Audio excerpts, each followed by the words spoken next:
Hello बच्चों, math and science mastery में आपको स्वागत है। आज हम प्रकाश के परिवर्तन का थर्ड पार्ट लेकर आए हैं और इसमें आपको हम चर्चा करने जा रहे हैं कि अवतल और उत्तल दर्पण के मुख अक्ष पर वस्तु रहकर देखेंगे प्रतिबिंब कहाँ कहाँ बनता है। आइए इसके पहले हम जानकारी लेते हैं। 4 कंडीशन है, उसका 4 कंडीशन के बारे में आपको हम बताते हैं। वह 4 कंडीशन क्या है, तब वस्तु हम अवतल दर्पण या उत्तल दर्पण में रखेंगे तब प्रतिबिंब कहाँ बनेगा, तब समझ में आएगा। अगर इस 4 कंडीशन के बारे में आप नहीं जानिएगा तो आपको समझ में नहीं आएगा। देखिए 4 कंडीशन क्या है। पहला कंडीशन है कि ई कौन सा दर्पण है बच्चों, तो कहिएगा सर ई अवतल दर्पण है। कौन सा दर्पण है, अवतल दर्पण में। और ये हो गया ध्रुव, दर्पण के परिवर्तक सतह के मध्य बिंदु को क्या बोलते हैं, ध्रुव हो गया। और ये वक्रता केंद्र हो गया और ये अनंत बिंदु हो गया। ठीक। 4 कंडीशन है कि अगर मुख्य अक्ष के समांतर कोई प्रकाश की किरण आती है, ये हो गया फोकस। अगर मुख्य अक्ष के समांतर कोई प्रकाश की किरण अगर आती है, मुख्य अक्ष के समांतर प्रकाश की किरण आती है तो दर्पण से परिवर्तन के बाद कहाँ से गुजरेगा बाबू, तो फोकस से गुजरेगा। कहाँ से गुजरेगा, फोकस से गुजरेगा। जब मुख्य अक्ष के समांतर कोई प्रकाश की किरण आती है तो दर्पण से परिवर्तन के बाद कहाँ से गुजरेगा, फोकस से गुजरेगा। यह पहला कंडीशन है।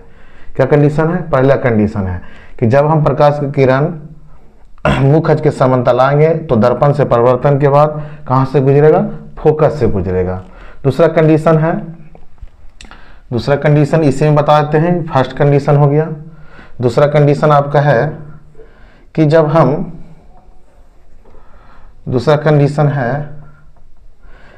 कि जब हम प्रकाश किरण को वक्रता केंद्र से गुजारेंगे, वक्रता केंद्र से गुजारेंगे तो दर्पण से परिवर्तन के बाद छोटू, या दर्पण से परिवर्तन के बाद वक्रता केंद्र की ओर लौट जाती है। दूसरा कंडीशन है कि जब हम प्रकाश किरण को वक्रता केंद्र से गुजारेंगे तो दर्पण से परिवर्तन के बाद कहाँ से गुजरेगा, तो वक्रता केंद्र से गुजर जाता है, सी से गुजर जाता है। यह दूसरा कंडीशन है। तीसरा कंडीशन, तीसरा कंडीशन क्या है, 2 कंडीशन बता दिए कि जब मुख्य अक्ष के समांतर कोई प्रकाश की किरण आती है तो दर्पण के परिवर्तन के बाद कहाँ, फोकस से गुजरती है। पहला कंडीशन था। दूसरा कंडीशन क्या है इसमें कि जब हम वक्रता केंद्र से कोई प्रकाश किरण गुजरेगा तो दर्पण से परिवर्तन के बाद वक्रता केंद्र पर लौट जाएगा। कहाँ लौट जाएगा, वक्रता केंद्र पर। तीसरा कंडीशन है कि जब कोई प्रकाश किरण, मान लिया यहाँ कोई वस्तु है, जब कोई प्रकाश किरण ध्रुव, कोई प्रकाश किरण ध्रुव से कहाँ, ध्रुव से ध्रुव पर आपतित होती है तो ध्रुव से वह परावर्तित हो जाती है। कहाँ से, ध्रुव से परावर्तित हो जाती है। तीसरा कंडीशन है कि कोई प्रकाश किरण ध्रुव पर आपतित होती है तो वह ध्रुव से ही परावर्तित हो जाती है। जितना कोण आपतित होगा उतने कोण परावर्तित होगा। अगर 30 डिग्री कोण बनाकर हुआ ध्रुव पर आपतित होगा तो वह 30 डिग्री कोण बनाकर वह परावर्तित हो जाएगा। सेम चीज है। 3 कंडीशन हो गया। और चौथा कंडीशन आते हैं कि इसमें चौथा कंडीशन क्या है, तो चौथा कंडीशन है कि जब कोई प्रकाश किरण अगर फोकस से गुजरती है, कहाँ से छोटू, फोकस से गुजरती है। जब कोई प्रकाश किरण फोकस से गुजरती है, जब कोई प्रकाश किरण फोकस से गुजरती है तो दर्पण से परिवर्तन के बाद कहाँ, मुख्य अक्ष के समानांतर लौट जाती है। दर्पण से परिवर्तन के बाद वह मुख्य अक्ष के समानांतर लौट जाती है। ये 4 कंडीशन आप लोग समझिएगा, तब ये अवतल दर्पण या उत्तल दर्पण में वस्तु को रखकर विभिन्न बिंदुओं पर आप प्रतिबिंब बना सकते हैं। अगर ये 4 कंडीशन आपको नहीं आता है तो आप नहीं बना सकते हैं, गलत हो जाएगा। तो पहला, चौथा कंडीशन क्या है कि जब हम प्रकाश किरण किससे, फोकस से होकर गुजरेगी तो वह दर्पण से परिवर्तन के बाद कहाँ से, मुख्य अक्ष के समांतर लौट जाती है। दर्पण से परिवर्तन के बाद मुख्य अक्ष के समांतर लौट जाती है। पहला कंडीशन हमने क्या बताया था कि जब कोई वस्तु मुख्य अक्ष के समांतर जाती है, पहला कंडीशन हमने क्या बताया, फिर से एक बार रिवीजन करा देते हैं। पहला कंडीशन हमने क्या बताया कि जब कोई प्रकाश किरण मुख्य अक्ष के समांतर जाती है तो दर्पण से परिवर्तन के बाद कहाँ, फोकस से होकर गुजर जाती है। कहाँ से गुजर जाती है, फोकस से होकर गुजर जाती है। कहाँ से? फोकस से गुजरती है। दूसरा कंडीशन हमने बताया कि जब प्रकाश किरण सी से होकर गुजरती है तो दर्पण से परिवर्तन के बाद वह सी ए पर लौट जाती है। कहाँ से लौट जाती है? सी ए पर लौट जाती है। जब प्रकाश किरण वक्रता केंद्र से होकर गुजरती है तो दर्पण से परिवर्तन के बाद वह सी ए पर लौट जाती है। कहाँ? सी ए पर लौट। दो कंडीशन हो गया।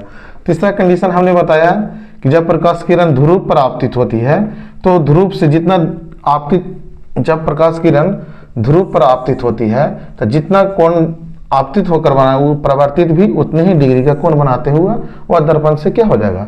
परिवर्तित हो जाएगा। चौथा कंडीशन हमने क्या बताया? चौथा कंडीशन के बताया कि जब प्रकाश किरण अगर मुख फोकस से होकर गुजारा जाता है, किससे? मुख फोकस से गुजारा जाता है तो वह दर्पण के परिवर्तन के बाद मुख अक्ष के समांतर जाती है। दर्पण से परिवर्तन के बाद कहाँ? मुख अक्ष के समांतर जाती है। इतना बात तो समझ में है। चार कंडीशन में कोई दिक्कत नहीं होगा मेरा पूरा विश्वास है।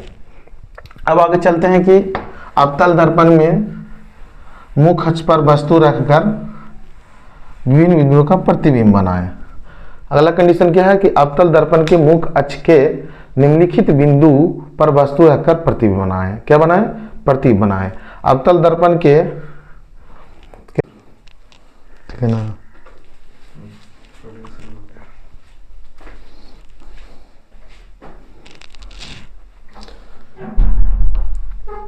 देखिए अवतल दर्पण में मुख अक्ष के,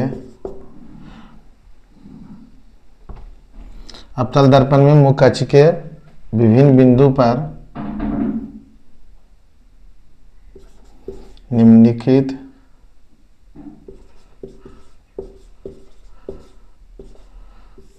बिंदु पर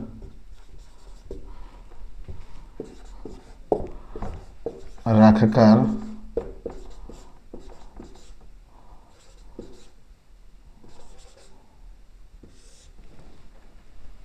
निम्नलिखित बिंदु पर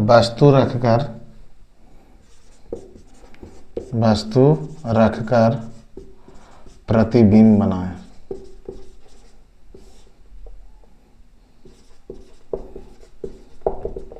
देखिए बाबू, अवतल दर्पण में मुख अक्ष के निम्नलिखित बिंदु पर रहकर वस्तु का प्रतिबिंब बनाएं। वस्तु का प्रतिबिंब बनाएं। देखिए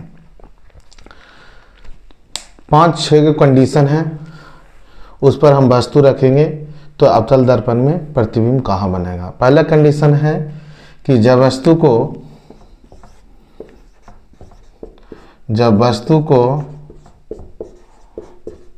ध्रुव को P से सूचित करते हैं, ध्रुव और फोकस के बीच रखा जाता है,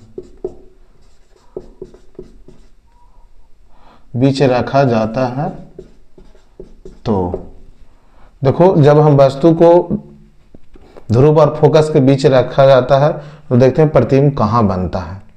तो प्रतिबिंब कहाँ बनता है ये देखेंगे हम। देखिए ये कौन सा है तो कहिएगा सर ये अवतल दर्पण है। कौन सा दर्पण है? अवतल दर्पण है। कोई दिक्कत नहीं, ये अवतल दर्पण है। ये हो गया पोल हो गया और पोल हो गया, ये आपका फोकस हो गया, ये आपका क्या हो गया? वक्रता केंद्र हो गया, या अनंत बिंदु होगा। तो यही कंडीशन है। पहले वस्तु को हम ध्रुव और फोकस के बीच रखेंगे, फिर वस्तु को फोकस पर रखेंगे, फिर फोकस और वक्रता केंद्र पर रखेंगे, फिर वक्रता केंद्र पर रखेंगे, वक्रता केंद्र और अनंत पर रखेंगे, फिर अनंत पर रखेंगे। यही 6 कंडीशन मिलाकर आप लोग को जानना है।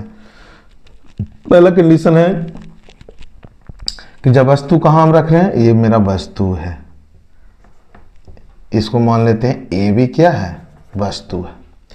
जब वस्तु को जब हम यहाँ से प्रकाश किरण गुजारेंगे तो दर्पण से के परिवर्तन के बाद कहाँ से गुजरेगा? तो फोकस से होकर गुजर जाएगी। कहाँ से होकर गुजरेगी? फोकस से होकर गुजरेगी। जब वस्तु को हम सी से गुजारते हैं, कहाँ? सी से, तो ये बाबू सी ए पर जाकर लौट जाती है। सी पर कहाँ? सी ए पर लौट जाती है। तो सी पर जब लौट जाती है तो ये रेखा दोनों कहाँ कट रहा है, नहीं, तो इसको क्या हम करेंगे कि dot dot dot dot dot dot dot dot dot dot करके हम कहाँ कट गया, यह मेरा क्या बन गया, प्रतिबिंब बन गया। ए डैश बी डैश क्या हो गया, मेरा प्रतिबिंब है।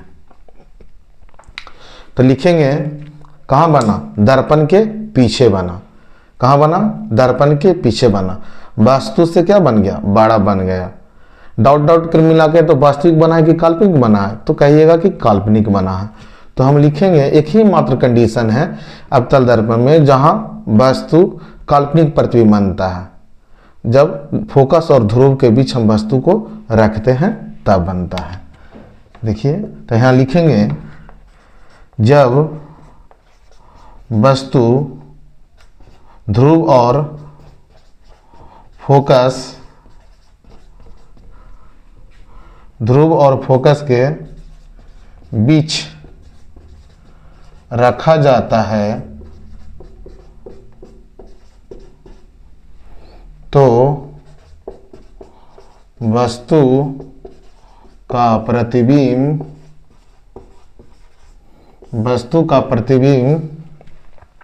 दर्पण के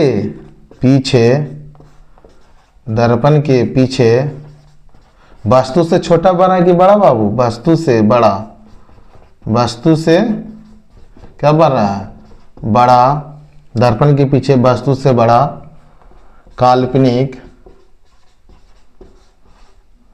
तथा सीधा प्राप्त होता है,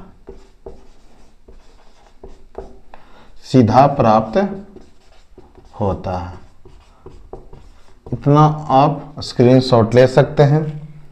देखिए जब वस्तु को हम ध्रुव और फोकस के बीच रखते हैं, ध्रुव और फोकस के बीच रखते हैं, ये फोकस है, जब वस्तु को ध्रुव और फोकस के बीच रखते हैं तो वस्तु का प्रतिबिंब कहाँ, दर्पण के पीछे, दर्पण के पीछे। कोई भी आपसे पूछ सकता है कि बताइए जी कि जब हम वस्तु को ध्रुव और फोकस के बीच रखेंगे तो इसका प्रतिबिंब कैसा बन सकता है, तो आप बोलिएगा कि जब वस्तु को ध्रुव और फोकस के बीच रखते हैं तो प्रतिबिंब दर्पण के पीछे बनता है। कहाँ बनता है, तो दर्पण के पीछे बनता है। पूछा जाए कैसा बनता है, तो वस्तु से बड़ा, काल्पनिक तथा सीधा प्राप्त होता है। अवतल दर्पण में मात्र एक ही कंडीशन है जहां पर काल्पनिक प्रतिबिंब बनेगा, वो बनेगा जब ध्रुव और फोकस के बीच वस्तु रखेंगे तब। यहां तक तो क्लियर हो गया। अब आएंगे वस्तु को हम कहाँ रखेंगे, फोकस पर रखेंगे। कहाँ रखेंगे, फोकस पर रखेंगे। दूसरा कंडीशन, आप स्क्रीनशॉट ले लीजिएगा, फिगर बना लीजिए, उसके बाद ही लिख लीजिएगा।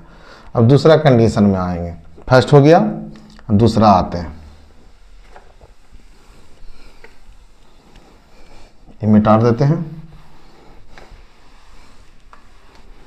देखिए दूसरा हम बनाएंगे, वस्तु को कहाँ रखेंगे, फोकस पर रखेंगे। वस्तु को कहाँ रखेंगे, फोकस पर रखेंगे।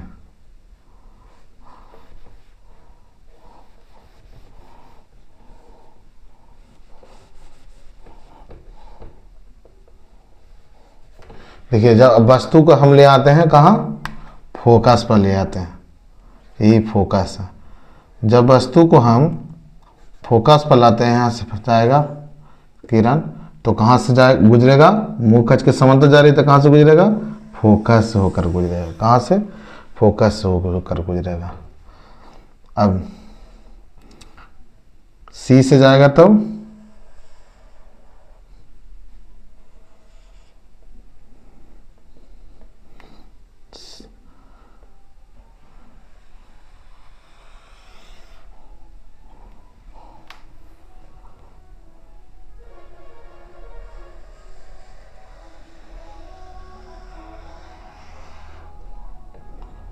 देखिए सी से जब प्रकाश के दर्पण से परिवर्तन के बाद कहाँ, सी ए पर लौट गया। कहाँ लौट गया, सी ए पर लौट गया। तो यहाँ देखिए दो गो समानांतर रेखा है। जब दो समांतर रेखा रहता है तो यह अनंत पर जाकर कटता है। कहाँ, अनंत पर जाकर कटता है। अब वस्तु से बहुत बड़ा प्रतिबिंब बनेगा। लिखिएगा यहाँ पर दूसरा कंडीशन में फिगर हम बना लिए हैं। जब वस्तु को फोकस पर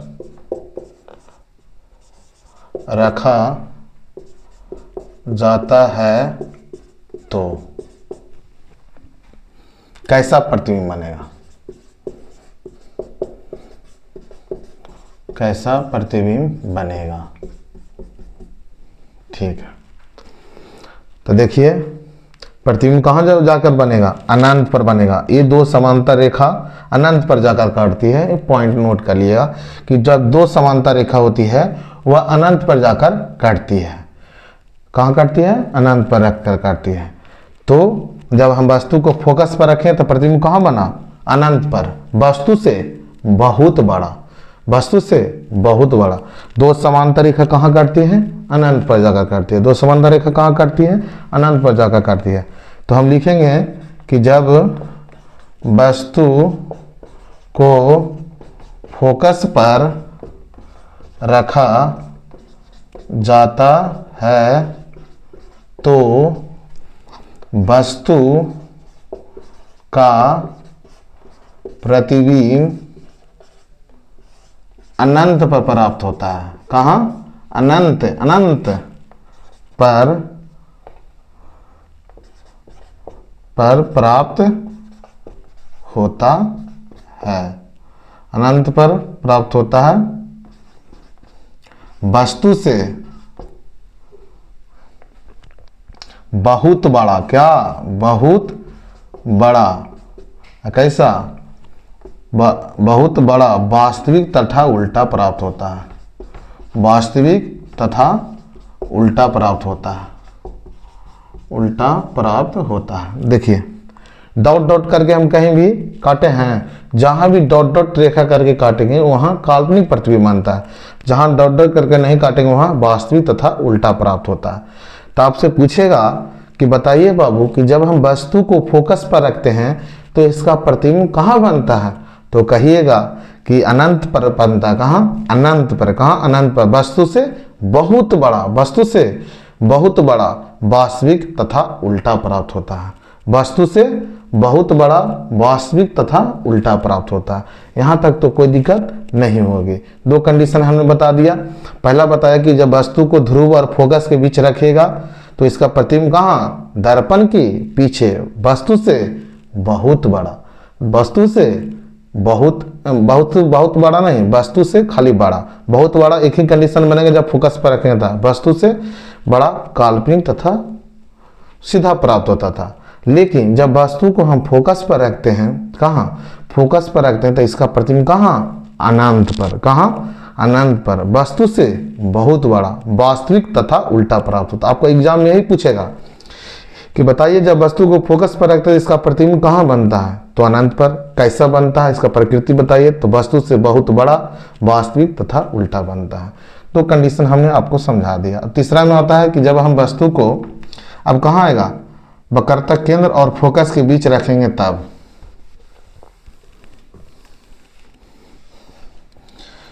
जब वस्तु को वक्रता केंद्र सी में लिखिए ना, वक्रता केंद्र सी और एफ के बीच रखा जाता है तो, सी और वक्रता केंद्र और फोकस के बीच रखते हैं तो देखिए प्रतिबिंब कहाँ बनता है। मिटा देते हैं।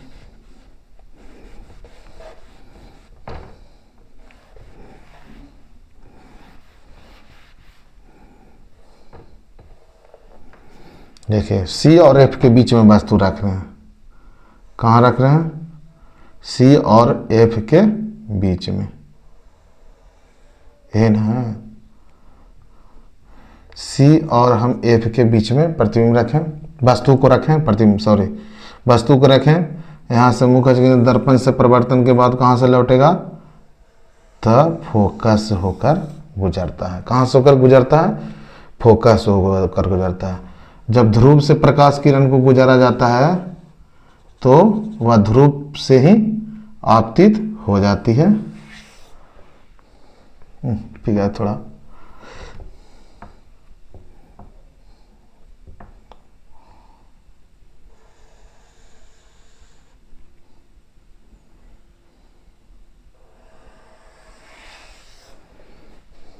थोड़ा फिगर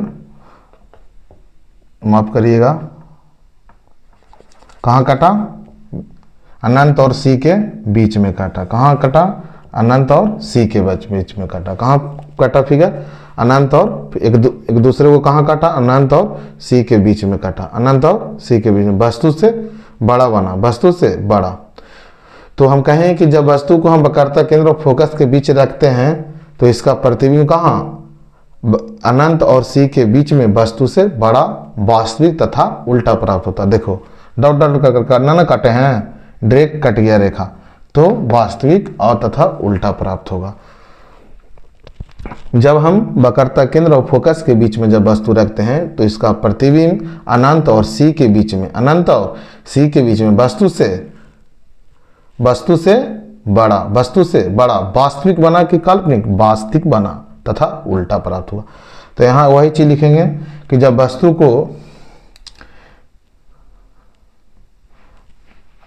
को सी और एफ के बीच में रखते हैं तो इसका प्रतिबिंब अनंत और सी के बीच में प्राप्त होता है। जब वस्तु को सी और एफ के बीच रखा जाता है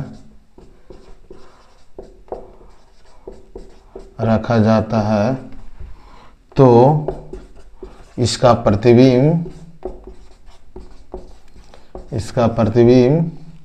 अनंत और एफ के बीच प्राप्त होता है। एफ के बीच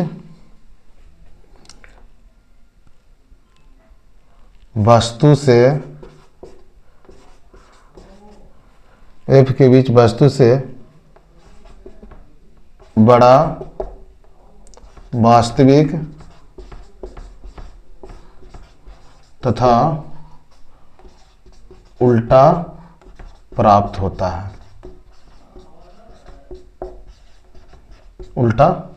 है। आप लिख लीजिएगा कि जब वस्तु को सी और एफ के बीच रखा जाता है तो तब इसका प्रतिबिंब अनंत और सी के बीच वस्तु से बड़ा, वास्तविक तथा उल्टा प्राप्त होता है। ये तीसरा कंडीशन था। चौथा कंडीशन में रखेंगे कहाँ? वस्तु को सी पर रखेंगे, पांचवा में यहाँ रखेंगे, छठा में यहाँ रखेंगे। अब वस्तु को कहाँ रखेंगे? वक्रता केंद्र पर रखेंगे। कहाँ रखेंगे? वक्रता केंद्र पर रखेंगे। स्क्रीनशॉट ले लीजिएगा और नोट्स में लिख लीजिएगा। अब चौथा पॉइंट है वस्तु को कहाँ? वक्रता केंद्र पर रखेंगे। वक्रता केंद्र सी पर रखेंगे। जब वस्तु को वक्रता केंद्र में सी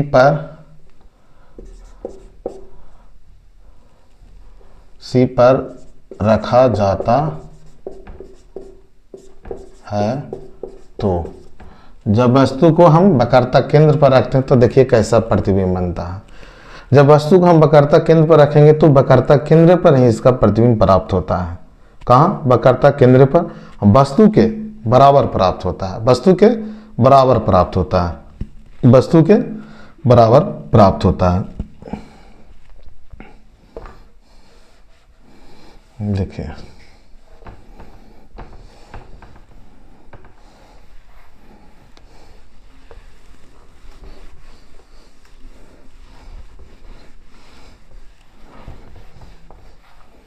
वस्तु के बराबर। अब कंडीशन आ गया, चौथा कंडीशन लिख दें, जब वस्तु को वक्रता केंद्र पर रखा जाता है तो देखिए हम वस्तु को वक्रता केंद्र पर रखते हैं।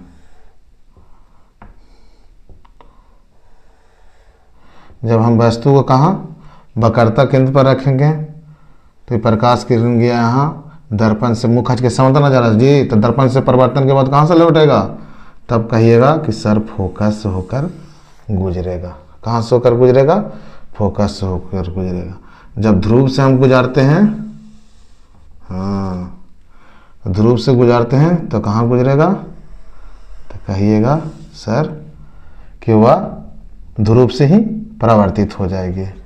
देखिए सेम फिगर बना कि नहीं, वक्रता केंद्र पर नगर कटा कि नहीं, वस्तु के बराबर प्रतिबिंब बना कि नहीं। ये भी क्या है, वस्तु है, इसको ए डैश और बी डैश क्या है, प्रतिबिंब, ऐसे भी दर्शा सकते हैं। तो देखिए चौथा कंडीशन कि जब वस्तु को हम वक्रता केंद्र पर रखा जाता है तो वस्तु का प्रतिबिंब वक्रता केंद्र पर, कहाँ, वक्रता केंद्र पर वस्तु के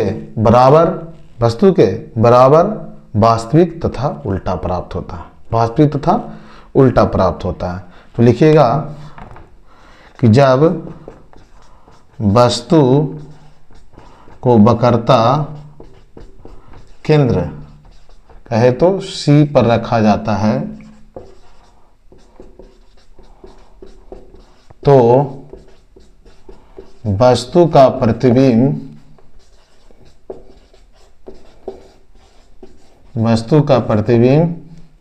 कहाँ, वक्रता केंद्र पर, वक्रता केंद्र पर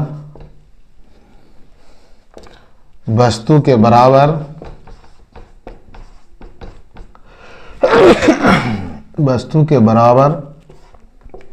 वास्तविक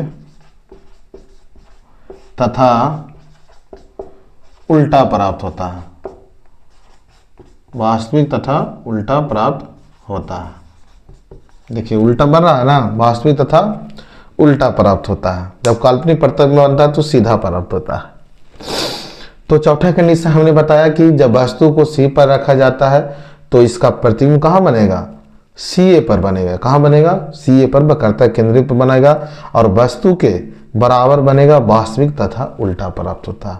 पूरा ऑब्जेक्टिव क्वेश्चन यहाँ से बनेंगे आपको कि जब वस्तु वक्रता केंद्र पर रखते हैं तो इसका प्रतिबिंब कहाँ बनता है, जब वस्तु फोकस पर रखते हैं तो इसका प्रतिबिंब कहाँ बनता है।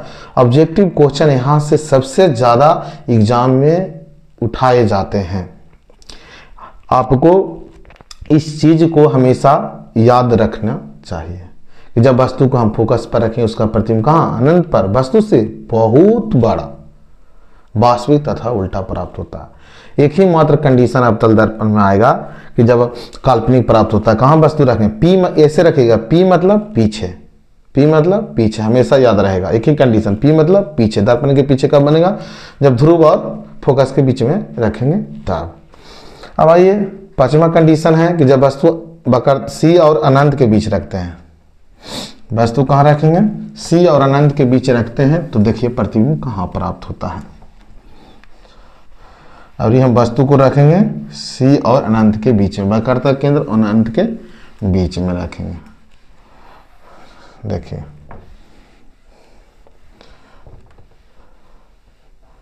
अब वस्तु को हम कहाँ रखेंगे,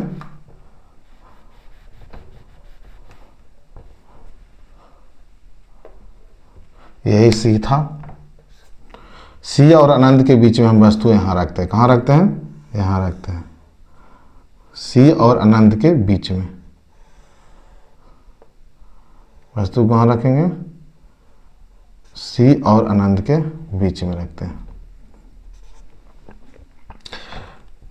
जब वस्तु को सी और अनंत के बीच रखा जाता है तो ठीक। तो देखिए यहाँ से प्रकाश किरण गुजरेगा बच्चों, मुखज के समांतर जा रही है, दर्पण से परावर्तन के बाद कहाँ से, ये तो जान ही रहे हैं कि कहाँ से गुजरेगा सर, फोकस से होकर गुजरेगा। कहाँ से होकर गुजरेगा, फोकस से गुजरेगा। कहाँ से होकर गुजरेगा, फोकस से होकर गुजरेगा। जब हम सी से इसको गुजारेंगे तो दर्पण से परावर्तन के बाद कहाँ, सी ए पर होकर लौट जाती है।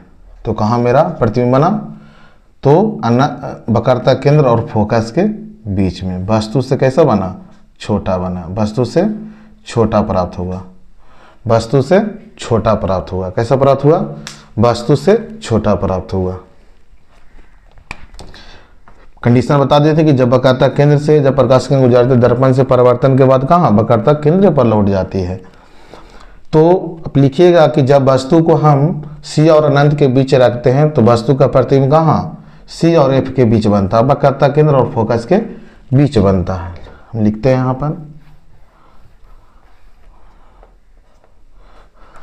जब वस्तु को सी और अनंत के बीच रखा जाता है, अनंत सी और अनंत के बीच रखा जाता है तो वस्तु का प्रतिबिंब, बोलिए वस्तु का प्रतिबिंब कहाँ प्राप्त होगा, वस्तु का प्रतिबिंब सी और एफ के बीच, सी और एफ, सी क्या वक्रता केंद्र है, एफ क्या है फोकस के बीच कैसा बना, वस्तु से छोटा,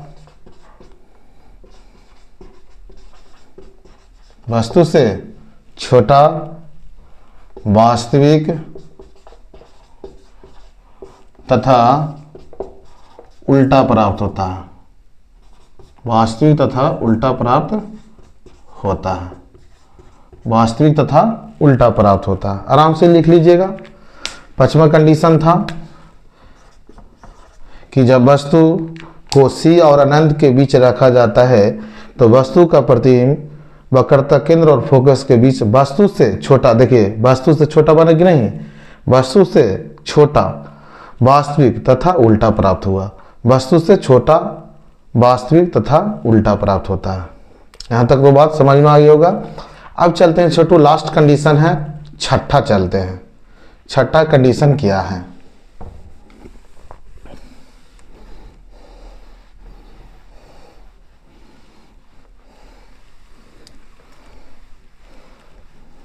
छठा कंडीशन आपको बताते हैं, एकमात्र कंडीशन इसमें बच रहा है, वह है कि वस्तु कहाँ अनंत पर अभी रखते हैं, कहाँ रखेंगे अनंत पर रखते हैं।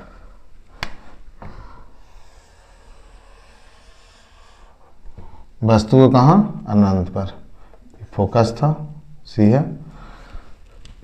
छठा कंडीशन, जब वस्तु को अनंत पर रखा जाता है, जब वस्तु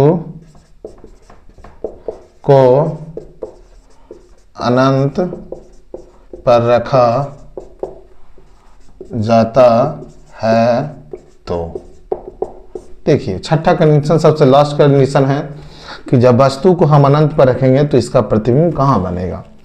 देखिए जब प्रकाश की किरण वस्तु को कहाँ अनंत पर रखते हैं,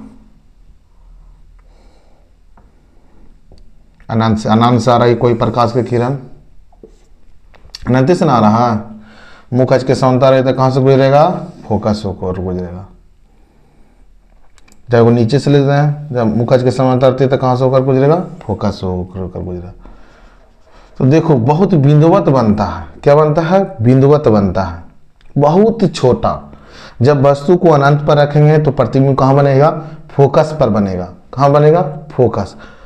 वस्तु से बहुत छोटा आएगा, बिंदुवत दम बनता है, बहुत छोटा, वस्तु से बहुत छोटा बनेगा, वास्तविक तथा उल्टा प्राप्त होता है। क्या होता है, उल्टा। जब वस्तु को अनंत पर रखेंगे तो प्रतिबिंब कहाँ, फोकस पर, फोकस। वस्तु से बहुत छोटा, बहुत छोटा माने बिंदुवत बनता है और वास्तविक तथा उल्टा प्राप्त होता है। क्या प्राप्त होता है, वास्तविक तथा उल्टा प्राप्त होता है, वास्तविक तथा उल्टा प्राप्त होता है। तो लिखेंगे जब वस्तु को अनंत पर रखा जाता है, जब वस्तु को अनंत पर रखा जाता है तो वस्तु का प्रतिबिंब,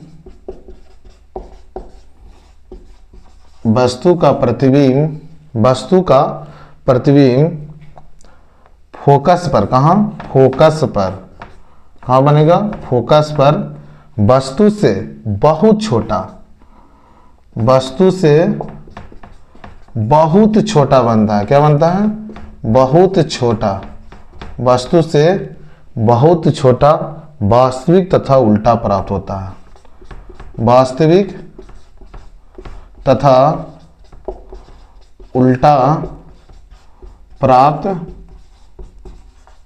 होता है, वास्तविक तथा उल्टा प्राप्त होता है। देखिए अच्छा कंडीशन हो गया कि जब वस्तु को अनंत पर रखा जाता है तो वस्तु का प्रतिबिंब कहाँ बनेगा, फोकस पर बनेगा। वस्तु से बहुत छोटा वास्तविक तथा उल्टा प्राप्त होता है। ये अच्छा कंडीशन, बहुत सवाल यहाँ से ऑब्जेक्टिव बनते हैं आप लोगों के लिए, बहुत ही जरूरी है। इसको बढ़िया से देखिएगा, 2 बार 3 बार याद कीजिएगा और नोट्स बनाते जाइएगा। स्क्रीनशॉट ले लीजिए, फिगर के साथ बना रहे, इमेज के साथ कि कहाँ बनता है। तो 6 कंडीशन हम आशा और विश्वास करते हैं कि अब 6 कंडीशन आप आसानी से याद हो गया होगा। एक बार और हम रिवीजन करने का प्रयास करते हैं, ठीक है। एक बार बच्चों और रिवीजन करा देते हैं, क्योंकि बहुत ही एग्जाम के दृष्टिकोण से बहुत ही मुख्य चीज है। यहाँ से काफी सारे ऑब्जेक्टिव बनते हैं। देखिए पहला कंडीशन क्या था, पहला कंडीशन बताएं कि जब वस्तु को हम फोकस, ध्रुव और फोकस के बीच में रखते हैं तो वस्तु का प्रतिबिंब कहाँ बनता है, दर्पण के पीछे बनता है। कहाँ बनता है, दर्पण के पीछे बनता है, वस्तु से बड़ा बनता है, काल्पनिक तथा सीधा प्राप्त होता है। अवतल दर्पण में मात्र एक ही कंडीशन ऐसा आपको आएगा कि दर्पण के काल्पनिक प्रतिबिंब बनेगा, माने दर्पण के पीछे बनेगा।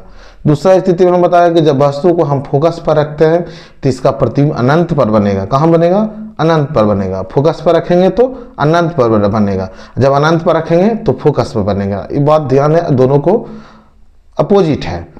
तो जब वस्तु को हम फोकस पर रखते हैं तो वस्तु का प्रतिबिंब कहाँ प्राप्त हुआ, अनंत पर जाकर प्राप्त हुआ, वस्तु से बहुत बड़ा प्राप्त हुआ। क्या हुआ, वस्तु से बहुत बड़ा प्राप्त हो गया। फिर जब हम वस्तु को फोकस और वक्रता केंद्र के बीच रखें तो वस्तु का प्रतिबिंब अनंत और वक्रता केंद्र के बीच में प्राप्त हुआ, वस्तु से बड़ा प्राप्त हुआ। जब हम वस्तु को वक्रता केंद्र पर रखते हैं तो वस्तु का प्रतिबिंब कहाँ, वक्रता केंद्र पर प्राप्त होता है और वस्तु के बराबर वास्तविक तथा उल्टा प्राप्त होता है। वस्तु के बराबर क्वेश्चन ऐसा आता है कि बताइए कि वस्तु को कहाँ रखेंगे, प्रतिबिंब वस्तु के बराबर सीधा वास्तविक तथा उल्टा प्राप्त होता है, तो वक्रता केंद्र पर आंसर दीजिएगा। 5वां पॉइंट है कि जब वस्तु को वक्रता केंद्र और अनंत के बीच रखते हैं तो वस्तु का प्रतिबिंब कहाँ बना, वक्रता केंद्र और फोकस के बीच में बना, वस्तु से छोटा वास्तविक तथा उल्टा प्राप्त होगा। 6ठा कंडीशन बताएं कि जब वस्तु को प्रतिबिंब को कहाँ, जब वस्तु को कहाँ अनंत पर रखा जाता है तो वस्तु का प्रतिबिंब कहाँ, फोकस पर, वस्तु से बहुत छोटा प्राप्त होता है। वस्तु से क्या प्राप्त होता है, बहुत छोटा प्राप्त होता है। चलिए उत्तल दर्पण में भी वस्तु को रखते हैं, 4 कंडीशन उसके बारे में बताएंगे कि उत्तल दर्पण में हमेशा वस्तु से छोटा ही प्रतिबिंब बनता है और काल्पनिक और सीधा प्राप्त होगा। उत्तल दर्पण में कभी भी वास्तविक प्रतिबिंब प्राप्त नहीं होता, हमेशा काल्पनिक और सीधा प्राप्त होगा, हमेशा काल्पनिक और सीधा प्राप्त होता है और वस्तु से छोटा ही प्राप्त होता है। देखिए उत्तल दर्पण की भी देख लेते हैं।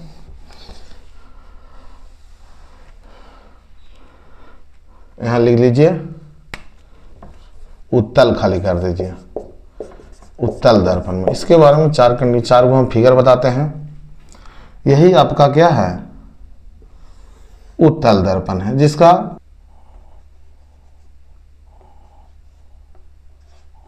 फोकस हो गया, वक्रता केंद्र हो गया, अनंत हो गया,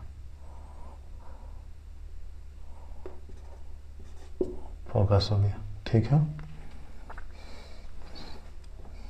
ये अनंत हो गया,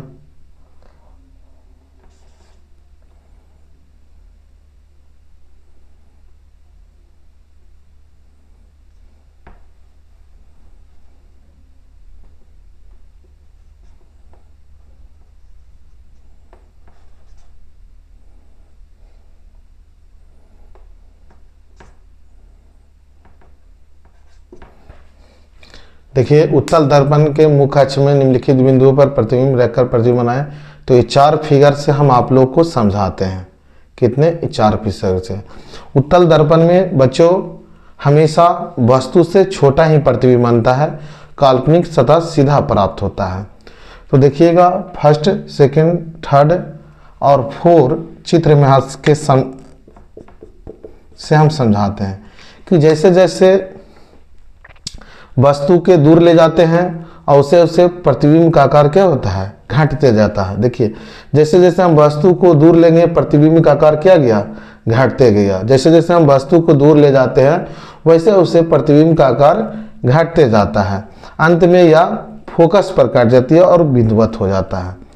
तो उत्तल दर्पण के लिए आएगा तो हमेशा एक ही बात याद रखिएगा कि उत्तल दर्पण में हमेशा वस्तु से छोटा और काल्पनिक तथा सीधा प्रतिबिंब प्राप्त होता है, काल्पनिक तथा सीधा प्राप्त होता है। जैसे जैसे हम वस्तु को दूर रखते जाते हैं उससे उसे प्रतिबिंब का आकार क्या हो रहा है, घटते जा रहा है। जैसे जैसे हम वस्तु को दूर ले जा रहे हैं प्रतिबिंब का आकार क्या हो रहा है, घटते जाता है। अंत में वह फोकस पर बहुत छोटा प्रतिबिंब, अंत पर तक फोकस पर बहुत छोटा प्रतिबिंब बनाता है। तो आप याद रखिएगा कि उत्तल दर्पण में आपसे पूछेगा कि कैसा प्रतिबिंब बनता है, तो हमेशा क्या बोलिएगा, वस्तु से छोटा काल्पनिक तथा सीधा प्रतिबिंब प्राप्त होता है। वस्तु से छोटा, सीधा तथा काल्पनिक प्राप्त होता है, ये लिख लीजिएगा। ठीक, ये चारों फिगर आप स्क्रीनशॉट ले सकते हैं, इससे भी समझ सकते हैं। और लिखिएगा कि चित्र 1, 2, 3, 4 से, चित्र 4 से ये देखते हैं कि जैसे जैसे हम वस्तु को दूर ले जाते हैं वैसे उससे प्रतिबिंब का आकार घटते जाता है। तो इससे यह साबित होता है कि अवतल दर्पण में हमेशा वस्तु से छोटा प्रतिबिंब वास्तविक तथा काल्पनिक तथा सीधा प्राप्त होता है, काल्पनिक तथा सीधा प्राप्त होगा। कोई कंडीशन कहीं पर रखिएगा वस्तु तो क्या प्राप्त होगा, वस्तु से छोटा, सीधा तथा काल्पनिक। फोकस पर भी रखिएगा तो वस्तु से छोटा तथा वस्तु से छोटा, अनंत पर भी रखिएगा तो वस्तु से छोटा फोकस पर बनेगा, वस्तु से छोटा काल्पनिक तथा सीधा प्राप्त होगा। उत्तल दर्पण में हो गया। ये 4 चित्र से आपको हम समझाने का प्रयास किया है। असर विश्वास करते होंगे कि आप समझ गए होंगे। अब चलते हैं आवर्धन मैग्निफिकेशन किसको बोलते हैं। आवर्धन मैग्निफिकेशन किसको बोलते हैं, देखिए आवर्धन किसको बोलते हैं।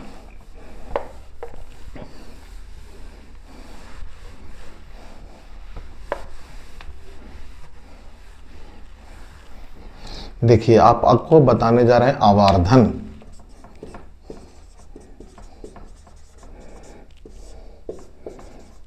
मैग्निफिकेशन,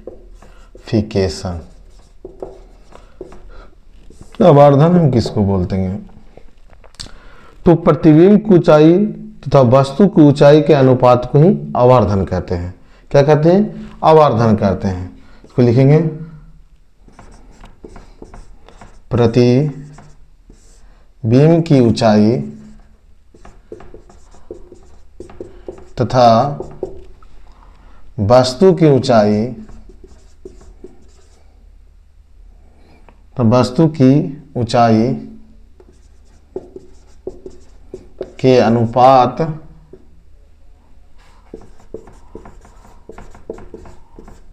को आवर्धन कहते हैं। इसे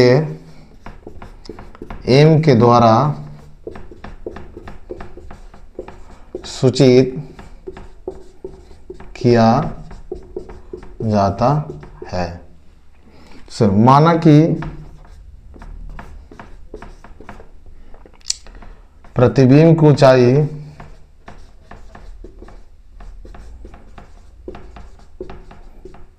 H2 है तथा मान लीजिए V है, प्रतिबिंब की ऊंचाई V है तथा वस्तु की ऊंचाई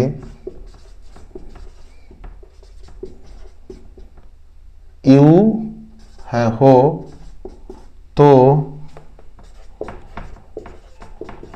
आवर्धन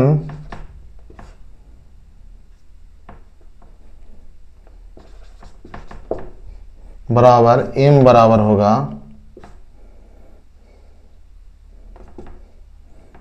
-v बटा u, -v बटा u ई सूत्र है। माना कि प्रतिबिंब की ऊंचाई, नहीं तो एजा H2 कर दीजिए, H2 है, वस्तु की ऊंचाई H1 है, तो आवर्धन बराबर हो जाएगा m बराबर हो जाएगा H2/H1, H2/H1। तो माना कि प्रतिबिंब की ऊंचाई H2 है, वस्तु की ऊंचाई H1 है, तो आवर्धन बराबर क्या होगा? H2/H1। परिभाषा में है कि प्रतिबिंब की ऊंचाई तथा वस्तु की ऊंचाई के अनुपात को ही आवर्धन कहते हैं। इसे एम के द्वारा सूचित किया जाता है। एक पॉइंट और लिखे क्या कि आवर्धन का मात्रक तथा बीमा नहीं होता है, यूनिट और डायमेंशन नहीं होता है। ये भी नोट कर लीजिए कि आवर्धन का मात्रक तथा बीमा नहीं होता है, मात्रक तथा बीमा नहीं होता है। तो आवर्धन मैग्निफिकेशन किसको बोलेंगे? तो प्रतिबिंब की ऊंचाई तथा वस्तु की ऊंचाई के अनुपात को हम आवर्धन कहते हैं। इसे हम एम के द्वारा सूचित किया जाता है। माना कि प्रतिबिंब की ऊंचाई H2 है तथा वस्तु की ऊंचाई H1 हो, तो आवर्धन बराबर एम बराबर H2/H1। आवर्धन का एक और फॉर्मूला होता है एम बराबर माइनस भी बटा क्या यू। ये भी याद रखिएगा, जहां पर न्यूमेरिकल में आपको काम देगा। एम बराबर माइनस भी बटा यू। भी क्या है? प्रतिबिंब की ऊंचाई है, यू क्या है? वस्तु की ऊंचाई है। तो आवर्धन आप समझ गए होंगे कि आवर्धन कहते किसको है? तो प्रतिबिंब की ऊंचाई तथा वस्तु की ऊंचाई के अनुपात को आवर्धन कहते हैं। इसे एम के द्वारा सूचित किया जाता है। माना कि प्रतिबिंब की ऊंचाई H2 है तथा वस्तु की ऊंचाई H1 है, तो आवर्धन बराबर H2/H1 होता है। क्वेश्चन आता है ऑब्जेक्टिव में कि आवर्धन का मात्रक तथा बीमा नहीं होता है, आवर्धन का मात्रक तथा बीमा नहीं होता है। अब हम कुछ चिन्ह परिपाटी के बारे में आप लोगों को डिस्कस करेंगे, जहां से न्यूमेरिकल बनाए जा सकते हैं। न्यूमेरिकल बहुत जरूरी है, विभिन्न कंपटीशन में भी विभिन्न प्रतियोगिता परीक्षा में भी पूछा जाता है और एग्जाम में भी बिहार बोर्ड के एग्जाम में भी पूछा जाता है कि जैसे दे दिया कि माना कि अवतल दर्पण में वक्रता फोकस दूरी 25 सेंटीमीटर है, तो वक्रता त्रिज्या ज्ञात करें। यदि उत्तल दर्पण में वक्रता त्रिज्या 25 सेंटीमीटर है तो फोकस दूरी ज्ञात करें। तो इस तरह से सवाल रहते हैं। उसके बारे में हम चिन्ह प्रॉपर्टी बता देते हैं कि अवतल दर्पण में फोकस दूरी धनात्मक होता है कि ऋणात्मक होता है। उत्तल दर्पण में वक्रता त्रिज्या धनात्मक होता है कि ऋणात्मक होता है। यहाँ से ऑब्जेक्टिव क्वेश्चन बहुत पूछे जाते हैं, यहाँ से डायरेक्ट क्वेश्चन आपको मिलेगा। तो चिन्ह प्रॉपर्टी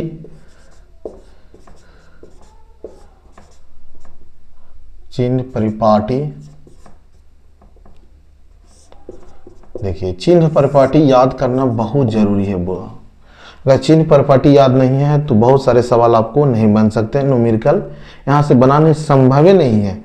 चिन्ह प्रॉपर्टी नहीं रहेगा तो न्यूमेरिकल नहीं बनेगा, आप गलत आराम से कर सकते हैं। तो इस यहाँ पर देखिए चिन्ह प्रॉपर्टी हम बता रहे हैं। ये हो गया दर्पण, लिख रहे हैं।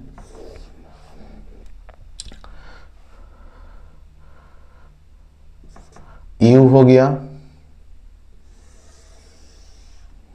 भी हो गया, फोकस दूरी हो गया, वक्रता त्रिज्या हो गया और आवर्धन। एम से क्या हो गया? आवर्धन हो गया। यू हम वस्तु दूरी इसको बोलते हैं, इसको प्रतिबिंब बोलते हैं, प्रतिबिंब दूरी। इसको फोकस दूरी बोलते हैं, इसको वक्रता त्रिज्या बोलते हैं, इसको आवर्धन बोलते हैं। ये वस्तु दूरी यू हुआ, प्रतिबिंब दूरी भी हुआ और फोकस दूरी वक्रता त्रिज्या आवर्धन हो गया। इसका चिन्ह प्रॉपर्टी लिखा देते हैं आप लोग को। ये हो गया, पहला में हो गया अवतल दर्पण। क्या हो गया? अवतल। दूसरा हो गया दर्पण, ऊपर लिख दिए हैं, ये हो गया उत्तल दर्पण का चिन्ह प्रॉपर्टी। तो अवतल दर्पण हो या उत्तल दर्पण हो बच्चों, वस्तु दूरी हमेशा क्या होता है? ऋणात्मक होता है। क्या होता है? ऋणात्मक होता है। या अवतल दर्पण ले लीजिए या उत्तल दर्पण लीजिए, हमेशा वस्तु की जो दूरी होगी, वस्तु की जो ऊंचाई होगी, हमेशा क्या होगी? निगेटिव होगी, ऋणात्मक हो गई।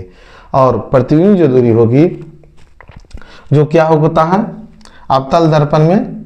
ऋणात्मक होता है। तो ऋणात्मक दो कंडीशन है। ऋणात्मक कब होगा? जब वास्तविक प्रतिबिंब बनेगा, वास्तविक के लिए ऋणात्मक होगा जब काल्पनिक प्रतिबिंब बनेगा तो काल्पनिक के लिए बच्चों ये धनात्मक हो जाता है। कौन? वस्तु दूरी। फोकस अवतल दर्पण में ऋणात्मक होगा, वक्रता त्रिज्या ऋणात्मक होगा। ये भी ऋणात्मक किसके लिए होगा? वास्तविक के लिए हो जाएगा, लेकिन काल्पनिक के लिए धनात्मक होता है। काल्पनिक के लिए आवर्धन अवतल दर्पण में क्या होता है? धनात्मक होता है। उत्तल दर्पण में खाली वस्तु दूरी निगेटिव रहेगा, बाकी सब के सब क्या हो जाएंगे? पॉजिटिव हो जाएंगे। सब के सब क्या हो जाएंगे? पॉजिटिव हो जाएंगे। टेबल आसानी से याद रखिएगा, कहीं भी दिखाई याद हम करवा देते हैं। सब पॉजिटिव आंख मूंद के कर दीजिए। अब कहिएगा सर क्यों पॉजिटिव किए? क्योंकि हम जानते हैं बच्चों कि उत्तल दर्पण में हमेशा काल्पनिक प्रतिबिंब बनता है, और काल्पनिक प्रतिबिंब के लिए हम धनात्मक चिन्ह को प्रयोग करते हैं। क्या करते हैं? धनात्मक। और अवतल दर्पण में सब निगेटिव होगा, लेकिन जब काल्पनिक स्थिति हो जाएगा तो दो चीज बदल जाएगा, आवर्धन और प्रतिबिंब की दूरी बदल जाएगा। काल्पनिक प्रतिबिंब कंडीशन में दे दे तो कि काल्पनिक है, काल्पनिक प्रतिबिंब बन रहा है, तो हमेशा प्रतिबिंब की दूरी क्या लेंगे? धनात्मक लेंगे। धनात्मक अगर आ गया तो समझेंगे कि काल्पनिक प्रतिबिंब अवतल दर्पण में बना है। धनात्मक आ गया तो समझेंगे कि आवर्धन क्या है? आवर्धन इसका क्या होगा? प्लस लेंगे। काल्पनिक के लिए कंडीशन देगा तो आवर्धन क्या लेंगे? प्लस ले लेंगे। उत्तल दर्पण पूछेगा तो खाली कौन निगेटिव होगा? वस्तु दूरी।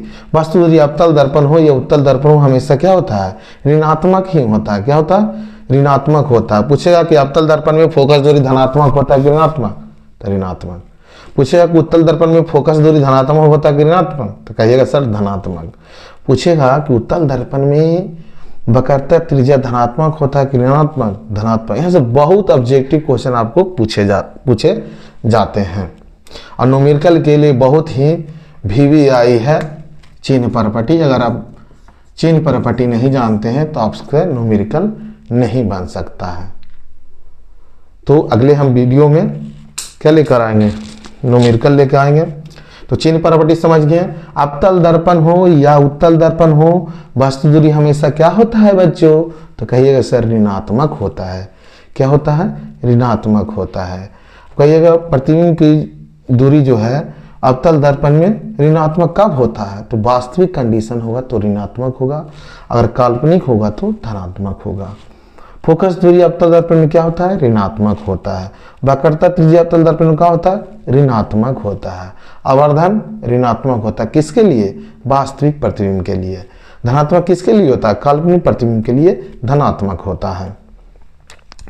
उत्तल दर्पण में वस्तु दूरी खाली निगेटिव होता है, जितने भी चीज आएंगे सब धनात्मक रखेगा। एक लाइन याद रखेगा कि उत्तल दर्पण में खाली वस्तु दूरी निगेटिव होगा, बाकी जो भी आ जाए वो सब पॉजिटिव ऋणात्मक होगा, धनात्मक होगा। प्रतिबिंब दूरी भी धनात्मक, फोकस दूरी भी धनात्मक, वक्रता त्रिज्या भी धनात्मक और आवर्धन भी धनात्मक। किसमें? उत्तल दर्पण में। उत्तल दर्पण में खाली कौन? अब तो इतना याद हो गया होगा, उत्तल दर्पण में खाली वस्तु दूरी निगेटिव, बाकी सब धनात्मक होता है। सब क्या होता है? धनात्मक होता है। उत्तल दर्पण पूछे कैसा प्रतिबिंब? तो हमेशा वस्तु से छोटा प्रतिबिंब बनता है, काल्पनिक तथा सीधा प्रतिबिंब प्राप्त होता है। अवतल दर्पण बोले कैसा प्रतिबिंब बनता है? तो अवतल दर्पण में सभी प्रकार के प्रतिबिंब बनते हैं, वस्तु से छोटा, वस्तु से बड़ा, वस्तु के बराबर, वास्तविक, उल्टा, काल्पनिक तथा सीधा, सभी प्रकार के प्रतिबिंब प्राप्त होते हैं। लेकिन उत्तल दर्पण में मात्र कुछ ही है, वस्तु से छोटा, काल्पनिक तथा सीधा प्राप्त होता है। चिन्ह प्रॉपर्टी याद कीजिएगा। अगले हमें वीडियो में न्यूमेरिकल्स लेकर आएंगे। विभिन्न तरह के न्यूमेरिकल्स हैं जो विभिन्न प्रतियोगिता परीक्षा में पूछे जाते हैं, वहाँ से सवाल आते हैं और अच्छी तरह से हम न्यूमेरिकल लेकर आएंगे। अगर वीडियो अच्छा लगा होगा तो चैनल के सब्सक्राइब और लाइक करना न भूलें। धन्यवाद।